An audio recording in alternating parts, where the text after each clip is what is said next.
through the endless tides of time.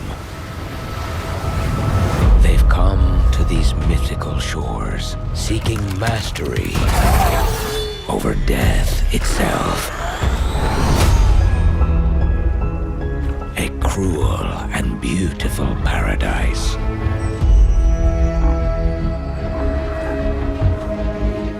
Where primal forces clash over the island's deepest secrets.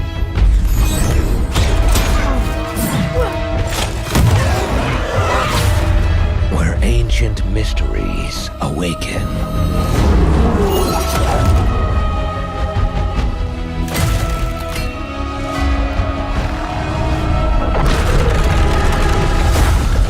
To unleash the power of legends. Where blades and bows unite.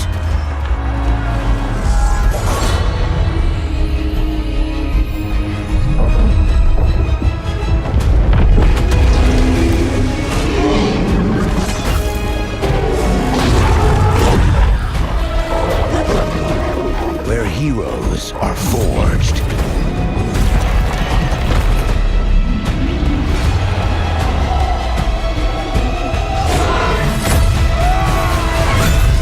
And demons are born.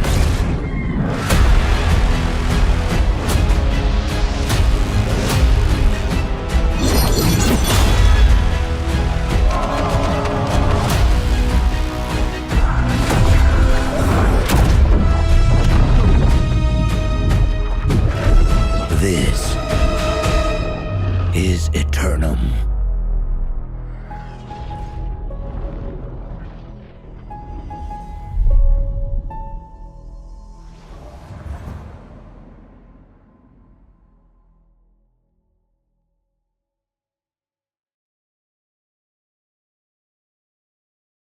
Hi everybody, welcome to the New World Aeternum announcement development update. Announcement? Oh, that's right, we announced console. Woo! And not just console, but anyone who has the PC version of the game and purchased Rise of the Angry Earth is going to have access to all of this as well. So I'm here with Dave and Katie, and we're going to bring out the rest of the team in a little bit, and we're going to tell you about all the things coming in this, starting with storytelling. We're going to tell you the story of Aeternum, because it's kind of this crazy, like, lost island.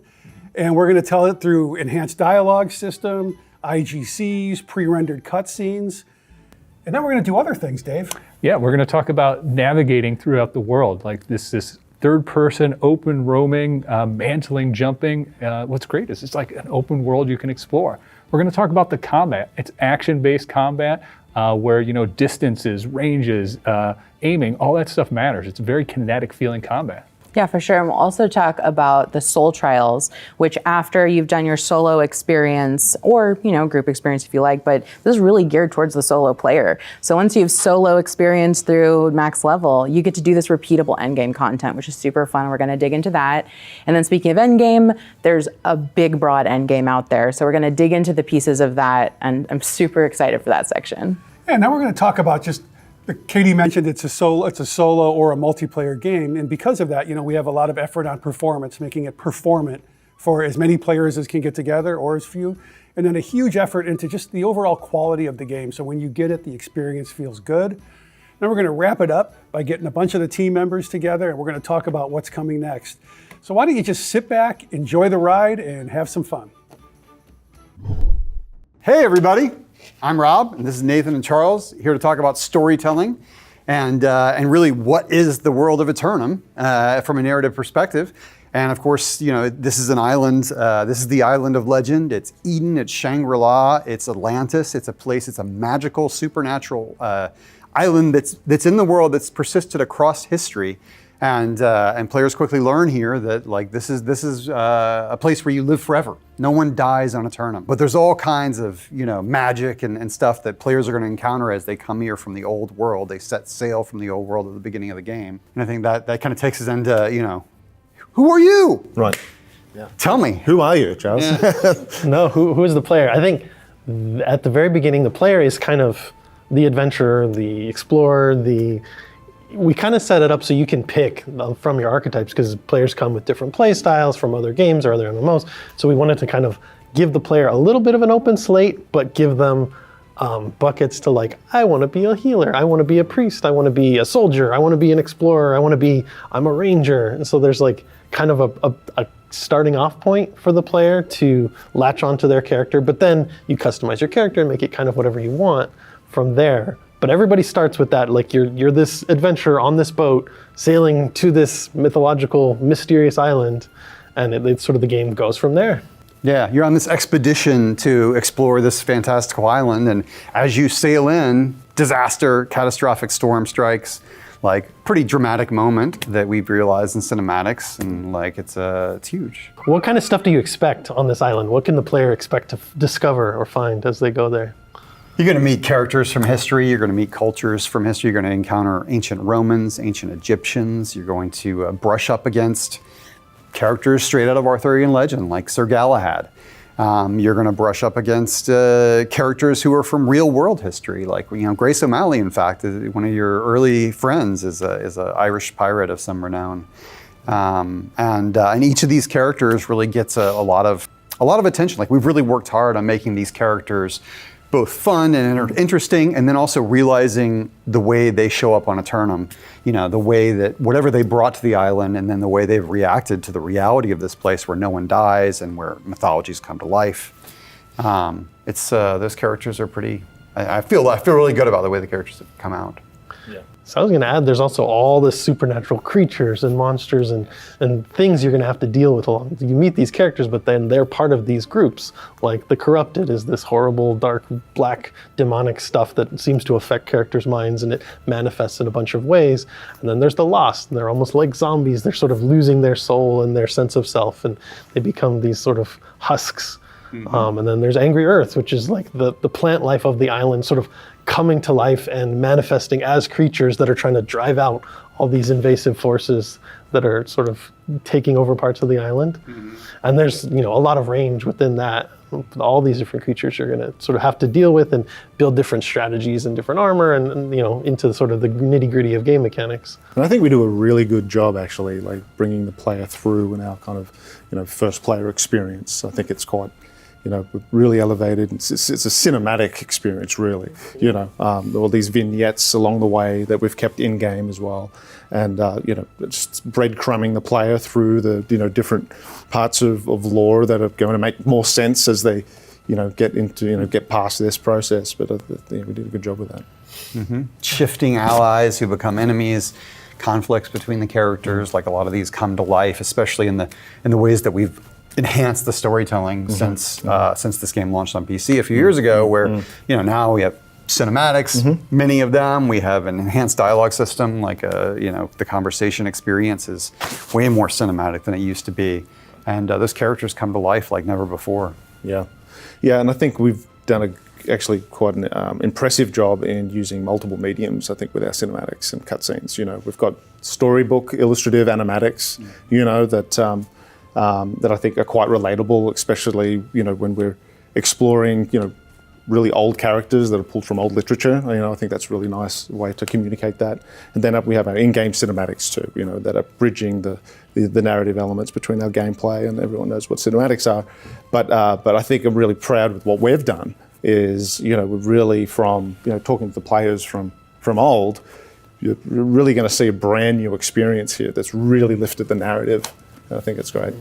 Yeah, from the ship to certainly when you shipwreck onto the island now, you're seeing a whole different, this a whole new paradise kind of place at first, or it seems that way.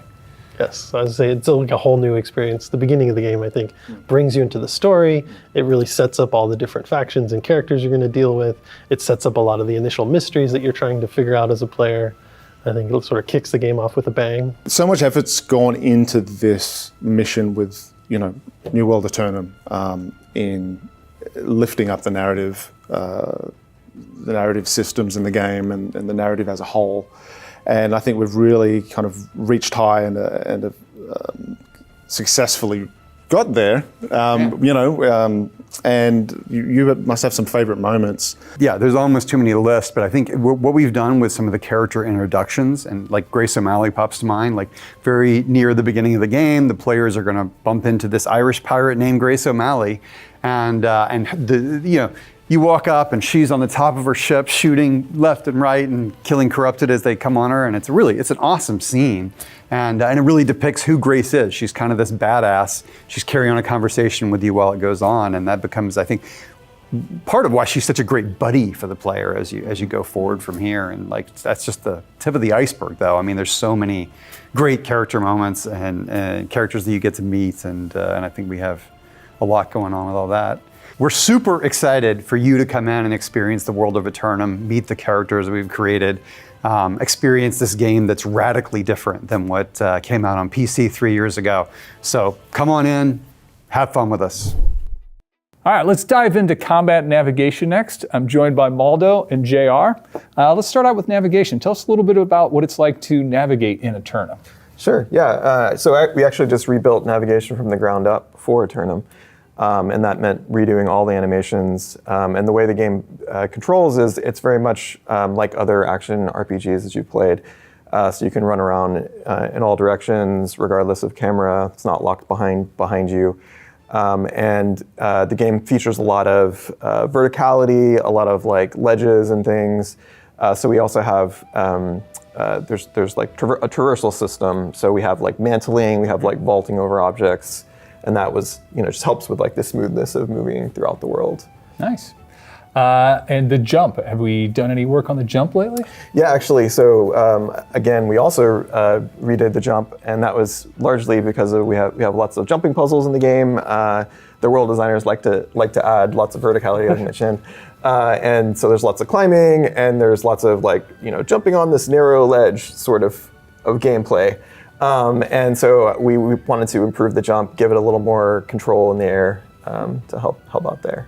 And last but not least, what about water? What happens when you hit water? Yeah, so water, the expectation is that you either swim, or float. You don't sink, right? So in Aeternum, you also float, but you can also swim. So, and that is a new feature that we just added for this new launch. Awesome. And Dave, I know you've been spending a lot of time on how it feels to play with a controller in your hand. So how's it feeling? It's great. It's great. It feels very natural, super smooth. It's a bit of a challenge. There's just the sheer number of things that you can do in the game. Just changing your stance, swapping weapons, special abilities, everything all on the fly, target locking, switching targets. But it feels really solid right now, very natural. We've got some good default setups already that people can choose, but anybody who wants to get super specific and noodle around and rebind keys to be, their favorite control setup, they can do that too. Yeah, I think you've started to hit it. It just feels natural when I'm playing it these days. Like I run around and it does what I expect it to do, which is great. Nice. Well, let's jump into combat a little bit. Tell us what fighting in combat is like in Aeternum. Yeah, so it's an action RPG, and that extends to the combat. So everything is very action-oriented. Everything is based on like positioning and hitboxes and timing. There's no auto attack in the game, so it's every button press is a swing or an ability. And at the core of the combat is your weapon, and your weapon determines your class in Aeternum. And you can have two weapons. So the game basically revolves around, you get your weapon, you apply, you have unlockable abilities. So each weapon has 3 abilities that can be slotted at any time out of 6 possible choices. There's also like passives, and you can choose these as you play, as you attack, as you earn XP, and you can spend that XP to unlock. Yeah. I love like that sort of feeling of progression you get with your weapons, and like you mentioned, having 2 of them is super fun, right? Like I love like setting up a combo with one weapon, then switching to my damage weapon to sort of get the big execute move. So it's super fun to swap between them. Yeah, absolutely, and that's something that we spend a lot of time on is making sure that all works, that all does what you expect. And that it can support both like, a light level of play and like high level of play for like the most skilled players. Awesome. Dave, what about combat on your side? Anything that has been adjusted or changed lately that you think is really helping out combat? Yeah, I think I think the biggest, kind of most noticeable addition lately has been all the hit reaction stuff that we've put in. So we want to be really careful with PvP, because PvP is kind of a big and exciting, optional, but big and exciting part of Aeternum. But you can't have players just being tumbled and knocked over and sliding around, every time they get hit with a great axe or something. But for enemies, doing PvE content, it's absolutely fantastic. You want that weight, you want those meaty thwacks, you want to see them being, hurled into the bushes by what you're doing, whether it's, throwing fireballs at them or swinging a huge hammer around, and that's made the game just feel fantastic. Yeah, I agree. I've played it, and it definitely changes up that solo PvE experience, and it feels great. JR, what about any sort of assists we've added for combat that are worth mentioning? Yeah, sure. So I didn't mention, but you control the camera with your right stick, which is typical. But our game has a lot of aiming, right? A lot of positional things. So we wanted to help you out with that aiming by giving you target lock. So target lock is an option.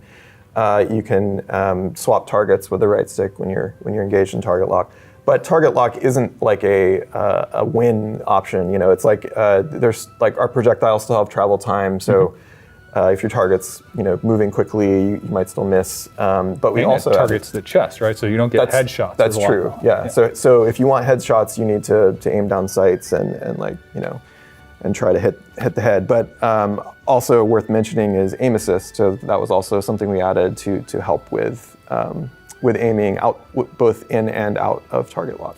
That's awesome. I think the combat and navigation has really come together. I think the team's really worked hard to get it to feel natural. I know I'm having a blast playing it, and I think you all will too.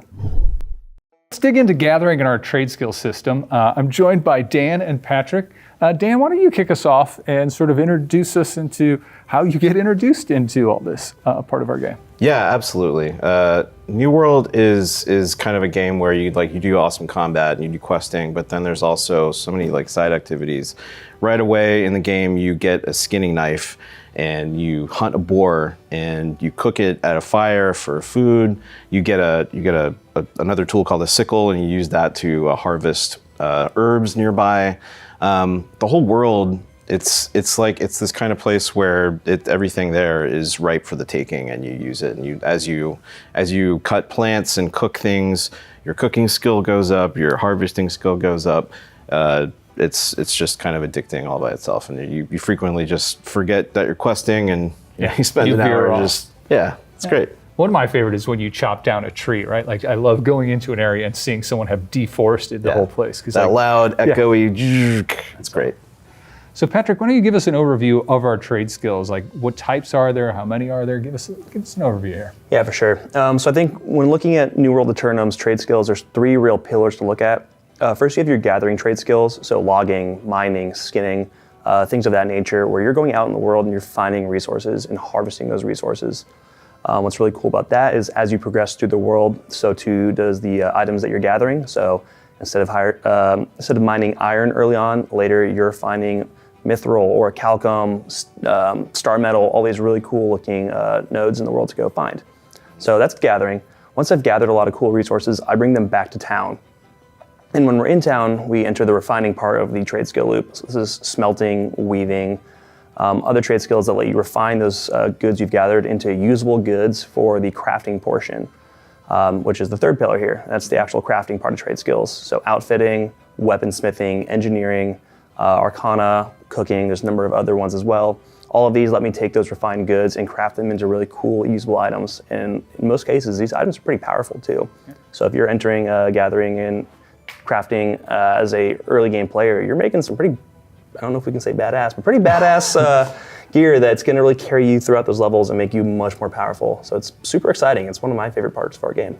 Yeah, and one of the great things in New World Aeternum is there's a trading post, right? So like when you make this stuff, then you can sell it to other players or players can buy it for you, and it creates this sort of player-driven economy, which is really cool. Just key to the game too. Like our player-driven economy, I think, is one of the things that really sets us out on the market and makes New World Aeternum just so unique.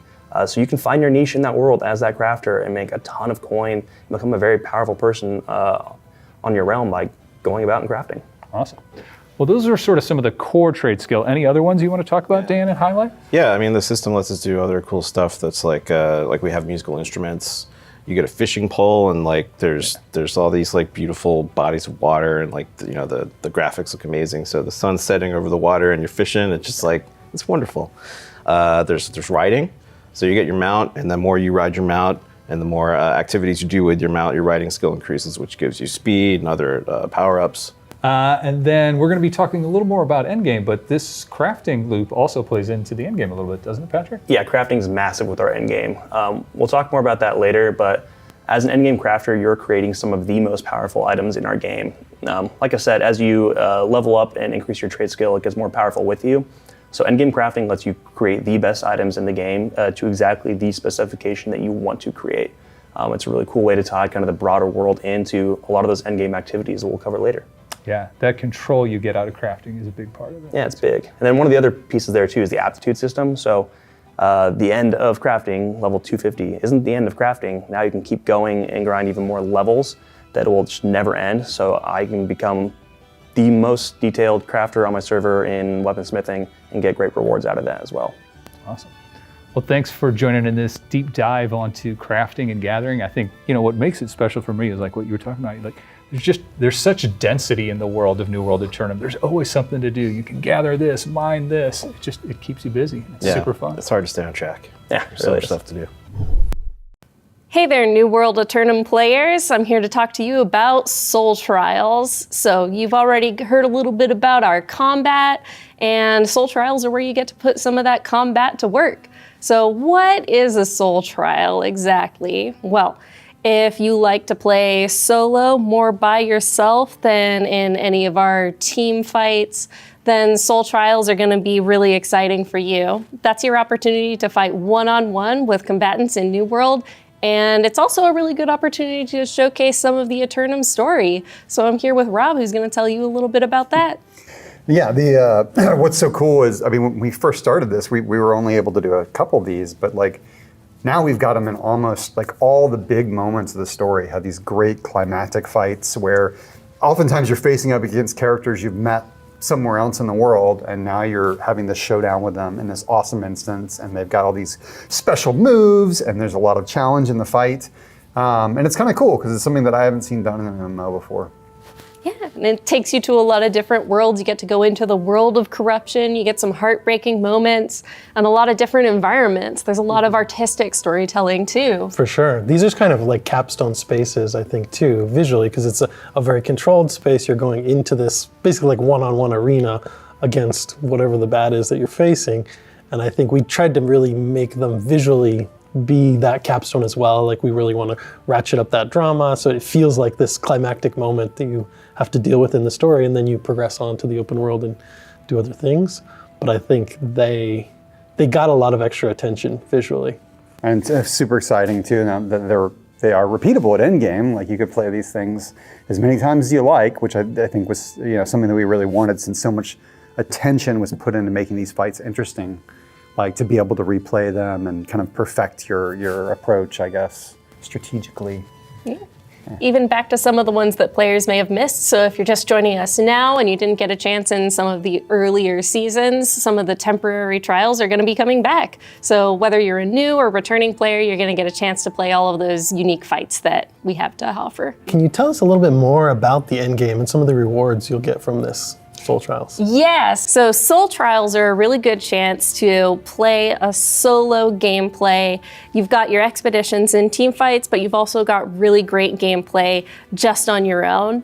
And you can still get all of the great loot that you can get in all of the group and team content. You can still get some great loot in the solo content.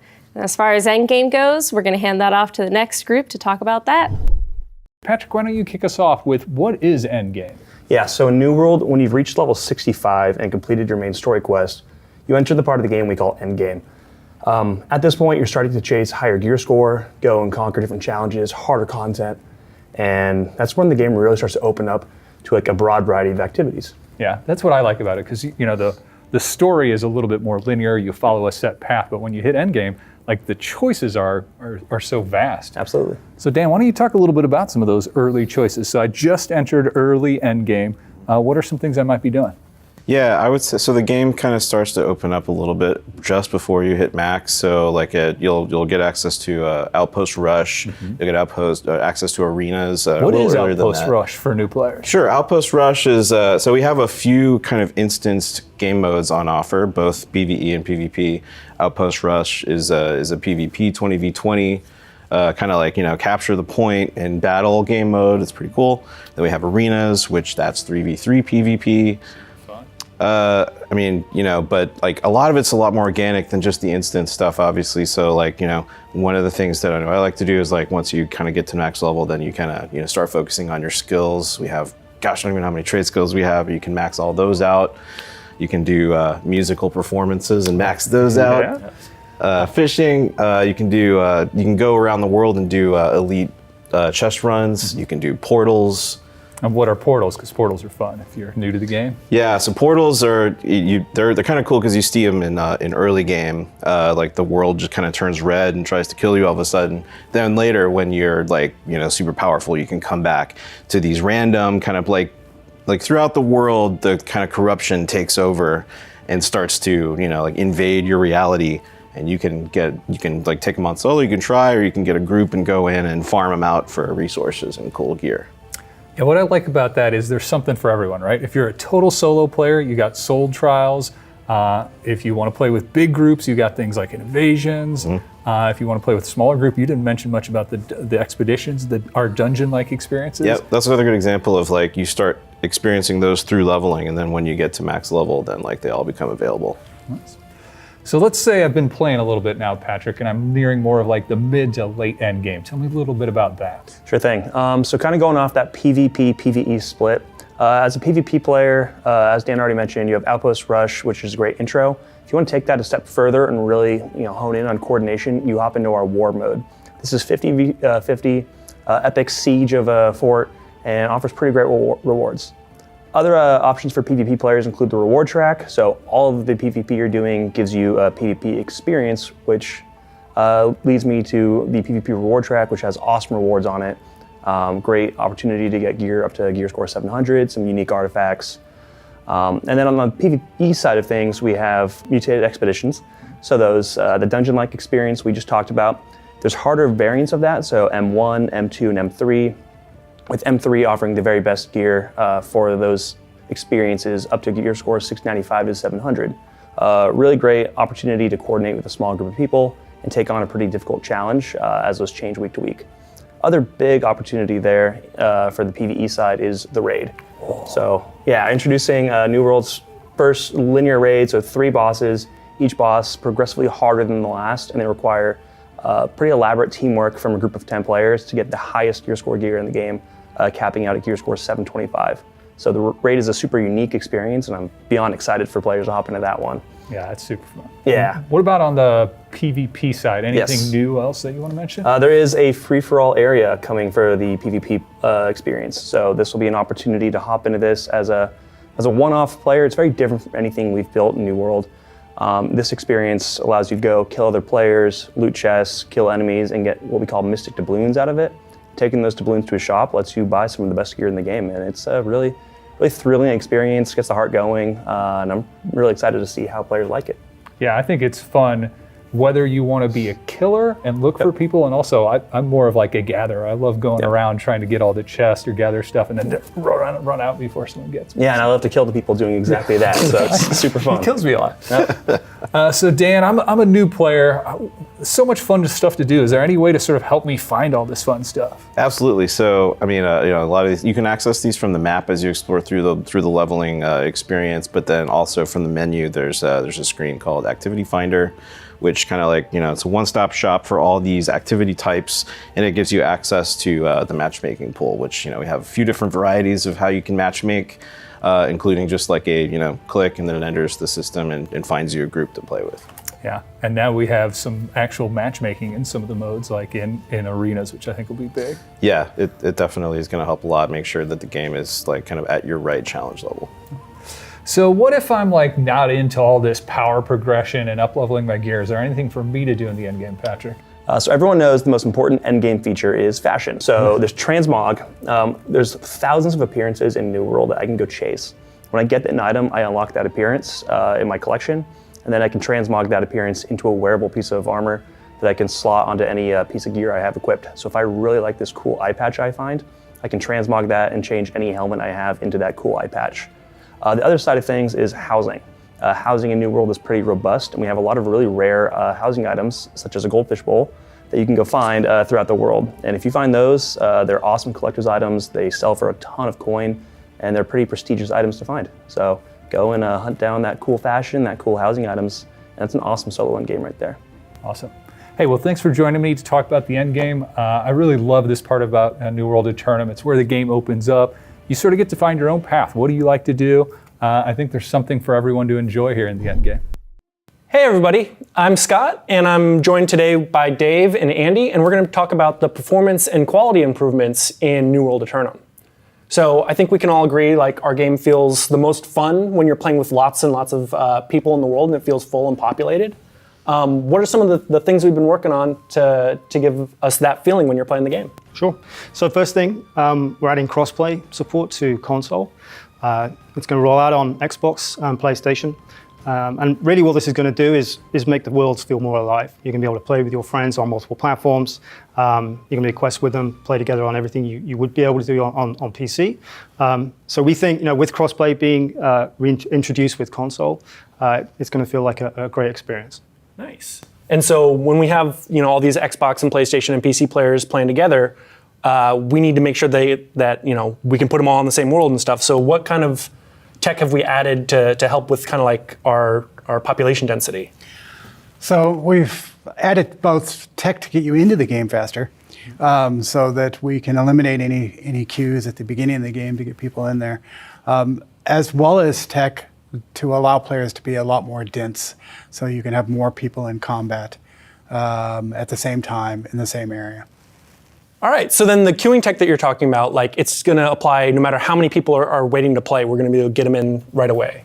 Yeah, our goal is to get a large volume of players into the worlds that they choose as fast as possible, so they can enjoy New World Aeternum.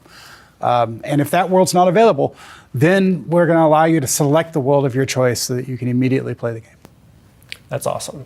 And so that's a lot of optimization work we've done and iteration on the combat experience and different kind of like key experiences when like lots of people are in town, lots of people are in combat, things like that, to make it so that we can like show all of that at like good frame rates and like basically we want it to play great and it will. So then on the visual side, what are some of the other big features that players can look forward to? Sure. So there's been a lot of work that's been done on the game to help just with asset loading and optimization as a whole across the game. And really this all goes towards the benefit of improving performance on console. The engine has gone through an overhaul, and we've added 4K support, HDR support. Really what that means is on your console, when you're playing on your big screen TV, it's going to look great. So a lot of time and effort's gone into just making it feel like a brand new engine when you play on console. Well, it is a brand new engine, essentially. And PC players are going to be able to take advantage of that as well. Absolutely. Cool. Well, that's all we've got for today. We could dive deeper into the weeds, but we'll save that for future videos. We'll have deeper dives into this and other topics. And, with all these improvements, the game is going to feel great, and we can't wait for y'all to play it. So thanks for joining us. Hey, thanks everybody. We covered so much, but there's still a lot more to talk about. On top of that, we are just so excited to bring Aeternum to all of you console and PC players around the world. Stay tuned for more information, including updates on closed beta. But other than that, we will see you in Aeternum!